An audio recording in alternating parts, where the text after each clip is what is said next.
Hello, everybody. This is Mitch Blankenspore from MTGModernStorm.com. I'm coming to you just with a couple thoughts about Storm post Modern Horizons. Trying this little overlay up here. Um, and let me know what you think. Sorry you get to deal with looking at my big head throughout this. But let's delve into a little bit. Some certain thoughts on things.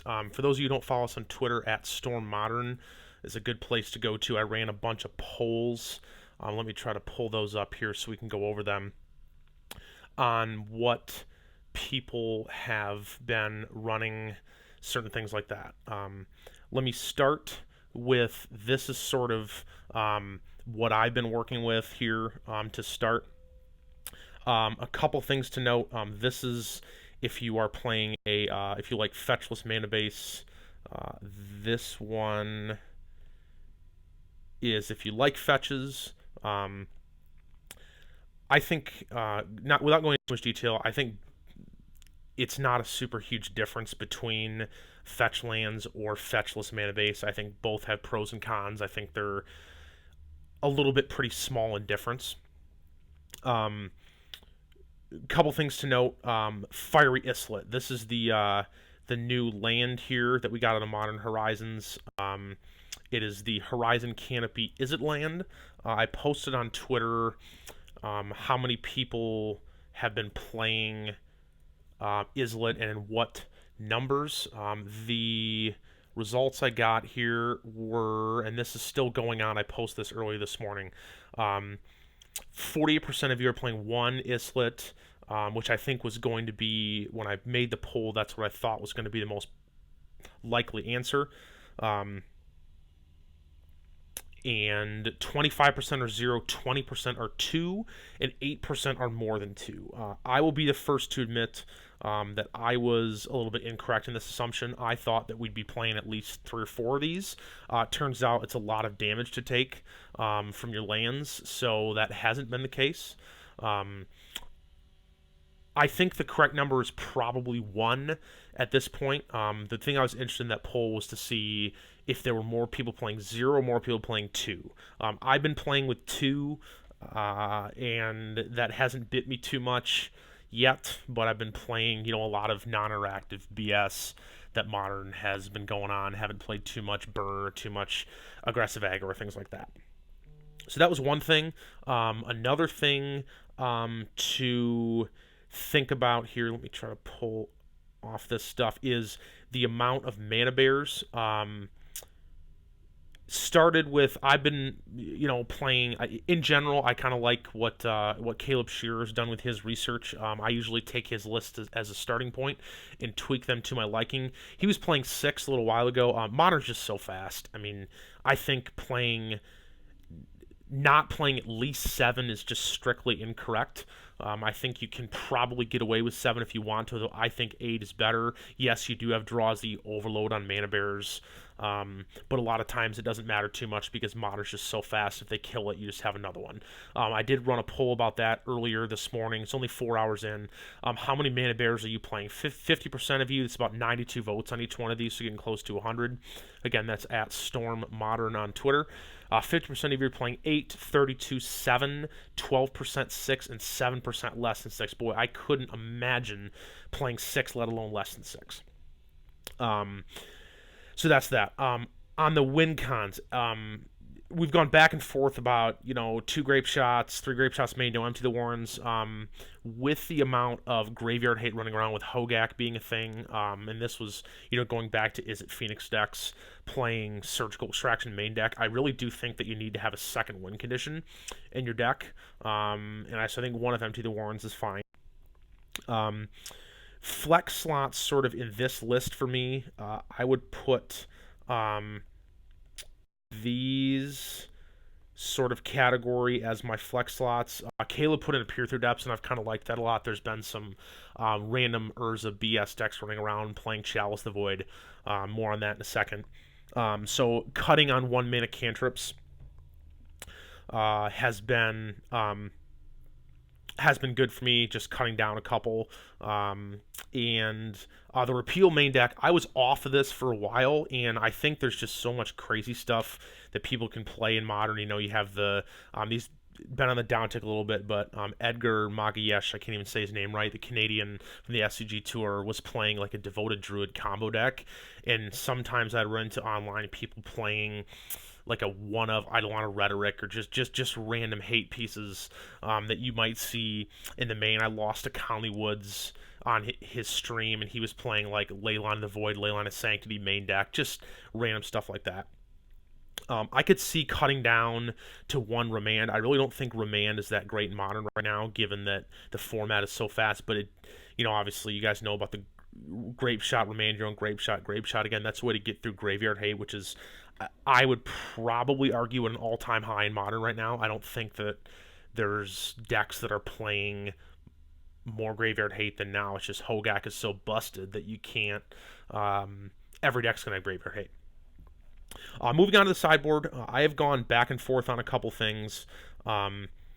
If you look at, here's like a fetch land list that has been playing Fact or Fiction. I guess before that, I'll go back to fetches or not fetches. I think, again, as I said in the beginning of this video, I think that's pretty marginal. I do, however, have one strong feeling. I think that if you are not playing either Blood Moon or Grim Lavamancer, I don't think there's a reason to play any non-Skulling Tarn fetch lands. I think that playing like Misty Rainforest, Pluto Delta, what's the other one I'm missing?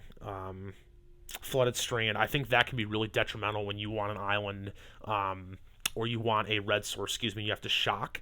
So I would say that if you're not playing either Blood Moon or Grim Lavamancer, I don't think there's a need to play any non-Skulling Tarn fetch land. I do think Grim Lavamancer is pretty decent right now. I've played a couple matches with it, and against like humans, the Devoted combo deck, which again has ceased to exist a little bit given that Phoenix has come back up, but in those creature matchups, having that on turn one is just absurd. Like, it is just absurd. So that would be a reason why I would play fetch lands. Non-Skulling Tarn fetch lands, rather. So getting to the sideboard, one of the big debates I think coming out of, and I posted this in my article, let me try to pull this up to see if I can't show you all if you haven't read it yet. Excuse me for that a second. I wrote an article on Modern Horizons, like, after the set came out. Here were my thoughts. And I don't think that, some of them have been accurate, some of them haven't. Pull this up here a second, and so check this out if you haven't. This is my, website that I've been, posting things about Storm. I need to update the matchups sideboarding section. It's a summer project for me, but has some resources for you. And this is one of the big things I talked about here is Fact or Fiction or Pieces of the Puzzle. In the argument for Pieces of the Puzzle, when I post on Twitter when Fact or Fiction got spoiled, what do you guys think? And a lot of people kept talking about how Piece of the Puzzle is better selection. And my kind of thought on that is both Pieces of the Puzzle and Fact or Fiction are unique in that they are card advantage and card selection at the same time. And if the format is a lot of, black-green decks or blue-white decks, the format slows down, I think that Fact or Fiction is just better. And if you really, really want selection, play Peer Through Depths. Don't play Pieces of the Puzzle, given that it's sorcery speed and it's one less mana. But again, getting 2 cards with pieces is great. But my point is, I think that the reason why people are playing Pieces of the Puzzle right now isn't because it's better selection, it's the CMC. It's that simple. Caleb, on a stream either yesterday or a couple days ago, maybe this morning, said something about how, Piece of the Puzzle and Fact or Fiction are both good. It's just what the meta is doing is going to determine what we play. There is one thing I wanted to give a shout out to Juso. He is a Merchant Scroll advocate, and this is sort of a list that I threw together that plays a Merchant Scroll, which can search up gifts and given main deck. Also can play Fact or Fiction. So if you like Merchant Scroll, probably want to play Fact or Fiction there. But basically, I think that at this point, Pieces of the Puzzle is probably slightly better. I think myself in general, I love, like, I think I said this on Twitter to people. If I don't play Storm, I used to like playing black green decks a lot and like grinding people out of games. And I think Fact or Fiction is better at that than Pieces. But I think Pieces of the Puzzle is, you know, being 1 mana cheaper is quite relevant. Especially given how fast Modern is. And we're also not playing almost our entire deck as instances and sorceries. Another new tech we got is Flusterstorm, and it's a pretty narrow card. I think a lot of people were freaking out about it, but with Force of Negation coming, as well as Dovin's Veto, like blue-white decks are playing like one of this card at most, guys. Like it's not in Gals and anybody else. It's not that big of a deal. I like it against blue-white because it fights through like Force of Negation pretty well, and Micah Lupa, for those of you following him on Twitter, he's a great follow. We chat back and forth about how to shore up the blue-white matchup, and he has come up with a list that includes Quicken. I think Caleb is going to stream that here on June the 26th on the afternoon, so check that out. As I probably won't get this video up till later tonight. Our internet, my internet's not good here. Apologize. So Flusterstorm, it's pretty narrow, but it's really good, and matchups is good. The other one is this card, Aria Flame. And I posted my article on Modern Horizons that, what did I say here? Let me pull this up into our screen again. So I didn't really have a good estimate on this. I said something about how Aria Flame is like somewhere between Pyromancer Swath and Pyromancer Ascension. I did mention one of the things that I liked in here is that Aria Flame fits better in the sideboard for solo matchup that doesn't need the graveyard, which is something that I think is really crucial in what makes Gift Storm such an amazing deck, or Storm in general, is you can pivot to not be as reliant on the graveyard. People that are playing this card in the main deck, I get that a lot of times we get new toys. I don't think that this is a main deckable card. I do think it's very good in the sideboard. Let me see if I can pull up. I asked people that on Twitter, and that was a little while ago, so let me try to pull this up. So Aria Flame's playability, this is 117 votes. 19% of you said main deck, 74% said sideboard, and 7% said unplayable. When I posted this, I kind of figured that it was going to be a sideboard card. I'm playing one here, mainly because I haven't been able to find room for a second. I do think that it's... I'd like to find room for a second at some point, and I may be cutting something for it. Why is Aria Flame so good in the sideboard? I think, again, the main reason is it is an alternate win condition that does not rely on the graveyard. Previously, playing Pyromancer Ascension in the main deck, back in the history of Storm, I have that on the website, so check that out. Or in the sideboard is you bring it in, and the graveyard hate, which people are already bringing in, just nukes it. And Aria Flame doesn't have that problem. Gaining 10 life does have some anti-synergies with Empty the Warrens, so that's something to consider. But a lot of times we want to play Aria Flame when it's our last possible threat, and that can really... be the difference in winning and losing a game if you play that last. I did mention that I do think this card is very good against blue-white. I know some people, Caleb Shearer included, in being a sub of his stream, which you all should be if you aren't. He's great. Is that blue-white decks leave in Celestial Purge to answer Goblin Electromancer, so that's Aria Flame takes splash damage. I haven't encountered that as much. I'm curious for those of you who might have. I do think that Aria Flame is already seeing play in the Phoenix decks, so I could see that being the case, but that's another point that Caleb's making, that it is a great card, but you want to make sure that they don't have an answer for, because they gain 10, and that can be quite relevant if you're trying to like double grape shot them out of the game, or you get them with Empty the Orange tokens. But ultimately, it's another angle of attack. I have beaten a random Urza artifact deck that surgical extraction my grape shots and unmoored egoed my Empty the Warrens, and I won with Aria Flame. It's another win condition. It's another thing opponents have to answer. In my experience, a lot of times you cast Aria Flame if you get to untap. if you get to untap twice with Ari Fleming play, it's usually game over. Sometimes just one time. So I definitely think that my read on this card, I didn't really have a great read, and I admitted it. I do think I got it right in that it's somewhat between Pyromancer Ascension and Pyromancer Swath, but it's not as all in as Swath because you don't discard your hand, and you don't even have to find a win con. You can just cast a bunch of rituals and cantrips and kill your opponent. Magmatic Sinkhole, I've been trying this out in like the Dismember Flame Slash spot. It's been pretty good because it can kill planeswalkers, like sometimes the 3-mana Teferi War the Spark Teferi Narcissus can give you problems. It is a lot worse post-board against graveyard decks, so uncertain whether this is good, just been trying it out. The other big one to talk about is Rebuild and Shenanigans. These are two artifact hate spells that we got from Modern Horizons. Rebuild is a reprint, and this is a Hurkyl's Recall effect for 1 more mana, but it has cycling, so if you board it in and you don't need to use it, you can draw a card, and it doesn't target an opponent, which can be pretty relevant. Against like a Leyline of Sanctity or Witchbane Orb, things like that.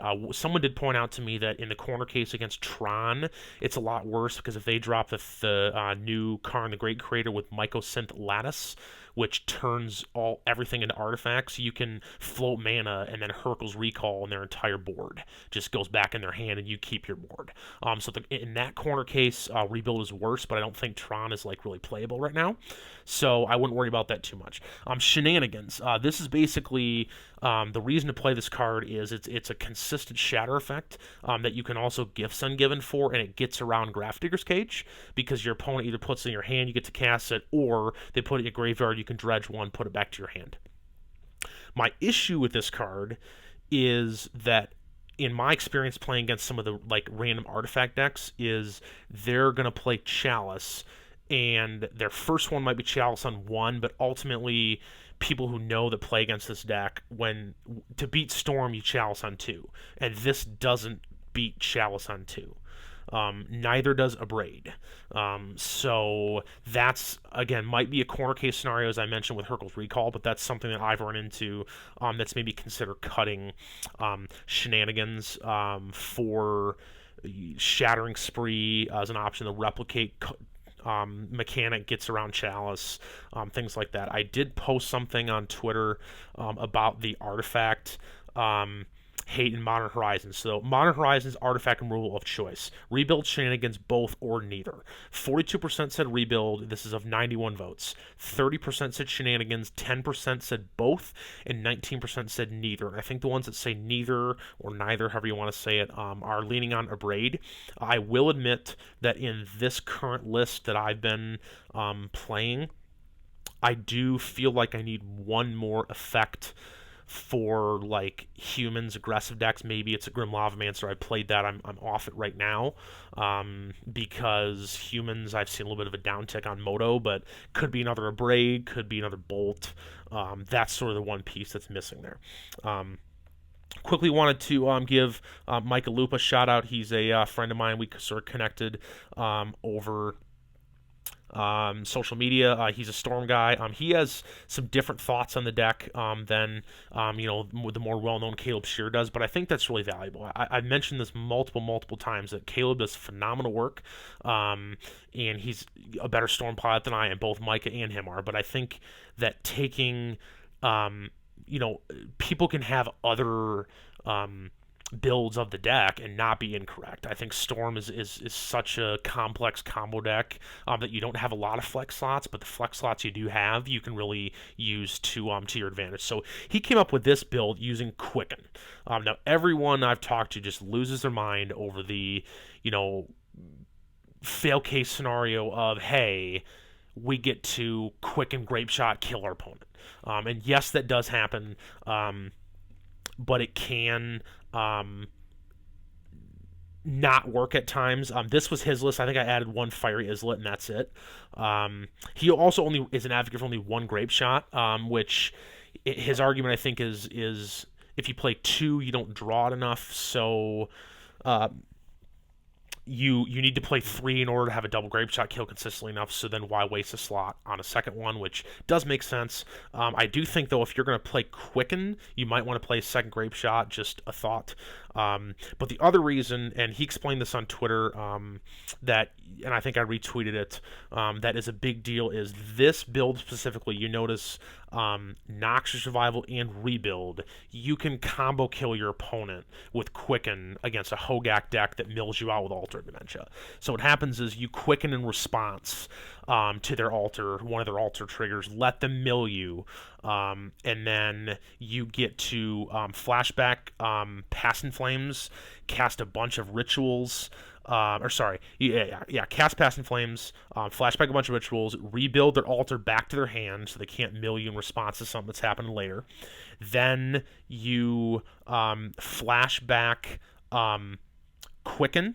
Then you Noxious Survival a Grape Shot, you Noxious Survival a Grape Shot to the top of your deck, and then flashback Quicken to draw it, then Grape Shot your opponent. The reason why you need a rebuild in there is so that they don't alter you in response to anything that's going on. So you can actually draw the card. One thing to note about Quicken is, him and I talked a little bit about it, the main reason to play Quicken is against the blue-white matchups, because Aria Flame is very good, but if they Cryptic Bounce it after you've gained them 10 life, it can be pretty bad. So that's the reason to play Quicken. They also have the combination of Dovin's Veto and Force Negation, and they're also playing Detention Sphere more right now for Aria Flame. So basically, they have us covered on a lot of axes, which is why I think he actually played 2 Flusterstorms in his deck. I put in a Gaiden instead. But it was mainly for the blue-white matchup. One thing to know about Quicken is, in my experience, you want the 18th land. Quicken, you lose selection. And I didn't quite run any Frank Carson type math. For those of you who don't follow him, you should. He does a lot of math about mana bases and building optimal mana bases and things like that. And it gets really muddy when you're playing with a lot of cantrips. But if you don't play an 18th land, I found, again, my sample size is only about a dozen matches, so it's not very big. But my conclusion to that small sample size was that I missed the selection and I missed critical land drops. And if you're playing this sort of, we're playing the combo for Hogak, but the Quicken experiment is for blue-white. One of the main reasons, I've said this over and over again, the main reason that we lose to blue-white is missing lands. And that matchup has gotten more difficult for us with War of the Spark and what else? And Modern Horizons. But I still think that you really have to hit land drops in that matchup, and that's how you lose. Because they're gonna, when we're playing 8 mana bears, they're gonna path us. They're gonna give us lands. But if they don't, and you end up missing like your 4th land drop or your 3rd land drop, that can lose you the game. So I would definitely recommend, if you're gonna play quick, and play an 18th land. I think that's pretty much it that I want to cover in this video. Just sort of my, post-Horizons thoughts now that we're a couple weeks in to Storm and Modern. So thanks for tuning in, everyone. Sorry, the video got a little bit longer, but for those of you who watched the 23-plus minute video, appreciate it. Follow the website. Constantly doing updates on that. I do. My wife and I are expecting our first child. I do a full-time job, so I'm a little bit sporadic, and I do better at that. But thanks again, everyone. Keep storming. Have a good one.